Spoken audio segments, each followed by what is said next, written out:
નમસ્કાર, સત્યમેવ જયતે લાઈવ ન્યૂઝમાં આપનું સ્વાગત છે। વડોદરા ક્રાઇમ બ્રાન્ચે મિલકત સંબંધી ગુનામાં લાંબા સમયથી પોલીસ પકડથી નાસ્તા ફરતા આરોપીને ઝડપી પાડ્યો છે। વડોદરા શહેરમાં મિલકત સંબંધી ગુનાઓમાં ફરાર આરોપીઓને ઝડપી પાડવા માટે ક્રાઇમ બ્રાન્ચની ટીમો સતત કામગીરી કરી રહી છે। આ દરમિયાન મળેલી ચોક્કસ બાતમીના આધારે પોલીસે તાંદલજા અને ગોરવા વિસ્તારમાં વોચ ગોઠવી આરોપી મુસ્તાકભાઈ જુમ્માભાઈ શેખને ઝડપી પાડ્યો હતો।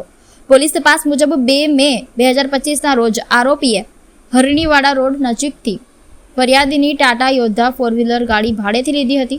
શરૂઆતમાં માત્ર 2 મહિનાનું ભાડું ચૂકવ્યા બાદ આરોપીએ આગળનું ભાડું આપવાનું બંધ કરી દીધું હતું અને ગાડી પણ પરત નથી કરી।